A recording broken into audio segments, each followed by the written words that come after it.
book and be absorbed in words to escape. Hi everybody, so I'm going to try and film a little book haul today and give you some updates on what I'm reading, or rather not reading at the moment. I know I haven't been making videos, and to be honest I'm okay with that because I just haven't been feeling in the mood, and I'm still not really, but I thought I'd try and get this one out so it's done and there's something new for you to watch. And once again I'm annoying my cat. He's turned around to glare at me purposefully. Sorry, Ollie.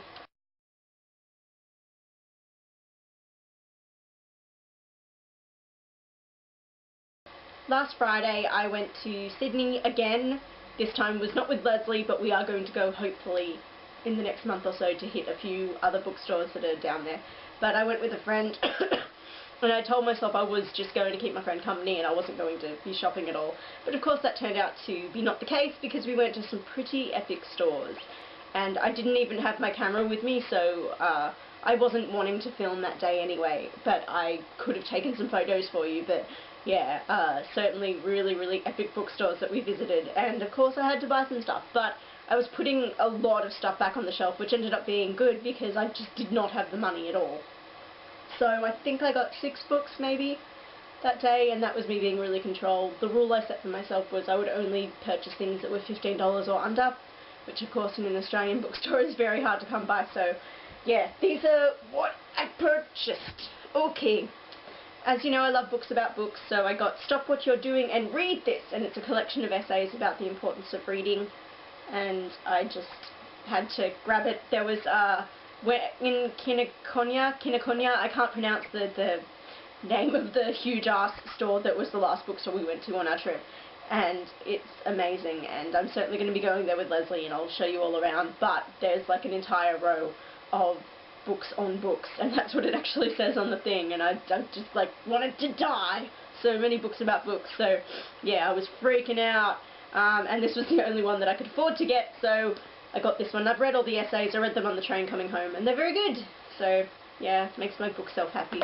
I also got Weird Things Customers Say in Bookshops, and it's hilarious. Apparently this was an online thing, like a blog that had people contributing from this one bookstore in England, I believe, listing hilarious and weird and random and sad things that have been said in that bookstore by their customers, and then some other booksellers contributed and things, and so they kind of compiled it into this little thing here.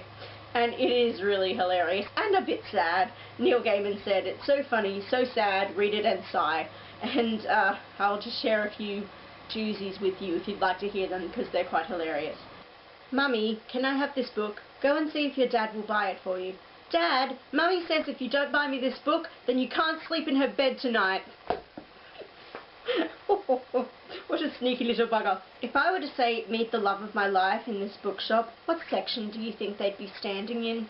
How much is this book?" $6. "I don't want to pay that much. Will you take $2? "No, the price is not negotiable." "I've got some cabbage in the truck. Would you take some of that instead?" "No."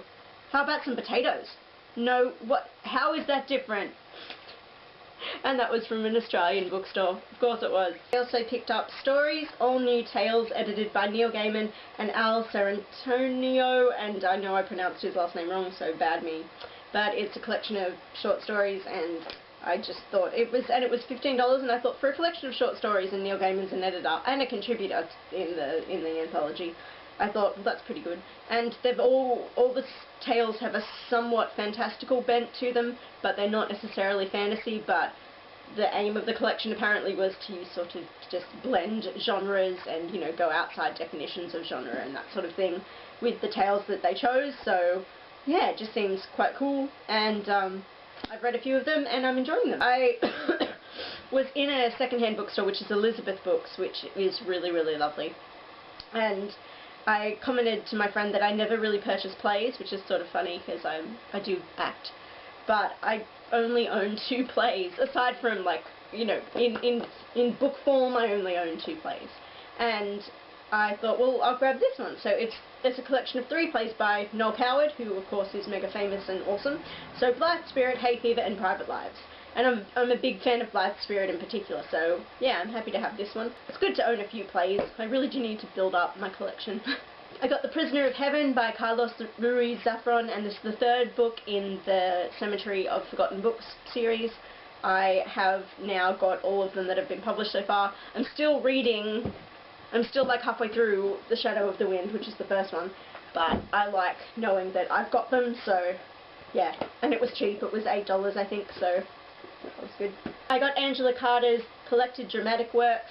It's called The Curious Room, and I mainly got it because it's got the screenplay rather, for In the Company of Wolves, which is the film adaptation from The Bloody Chamber, her fairy tale anthology. So yeah, I just mainly wanted to get it for that, but there's also plays in here. Again, really handy if I need to take a monologue out of it or something, and it's cool because it's Angela Carter, so it's a bit different, and I'm a fan. So those were my purchases while in Sydney. I've also was sent Days of Blood and Starlight by Laini Taylor, which is the second book in the Daughter of Smoke and Bone series. I don't know if it's got a name.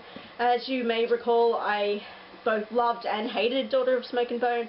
I loved the first section and hated the rest of it, but I'm still curious to see how I'm going to go with this one. Apparently the romance isn't nearly as heavy-handed in this one, which is excellent, because that is of course what I hated in Daughter of Smoke and Bone. So yeah, if it's played down in this, I'm sure I will enjoy this a great deal more than I ended up feeling with the first book, so we'll see. I'm halfway through The Diviners by Libba Bray, and it's very addictive, very easy reading, which is good, but I've just paused in it at the moment. I'm trying to read short stories. I can't explain it. I just feel like that's the kind of format I'm wanting to try and get myself back into a swing, and also I own quite a few short story anthologies, so I figure I may as well try and get through them a bit. So I'm reading bits and pieces from my Tales from the Tower series, which is fairy tale retellings, and all by Aussie authors, I believe, and I've already read a few in these, but I'm just trying to pick it up and, you know, see how I go. When I visited Leslie 2 weeks ago, and I'll link that video down below, I looked through her bookshelves and picked out books that I liked, and I also made a video, which hopefully I'll be able to get up soon, but Leslie has it at the moment, and she let me borrow Mirror, Mirror on the Wall, Women Writers Explore Their Favourite Fairy Tales. So, you know, feminism in fairy tales, that's like a book that has Renee written all over it, so I'm like, I must read this, and she's like, sure! So, yeah.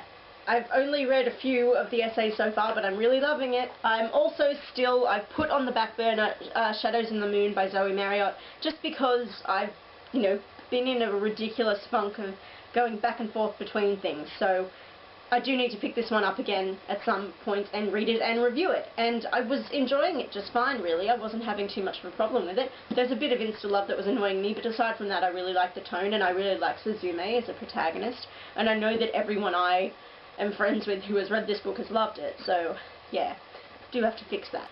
I've been in like a pretty much on and off book funk for like 2 straight years now, so it's a problem.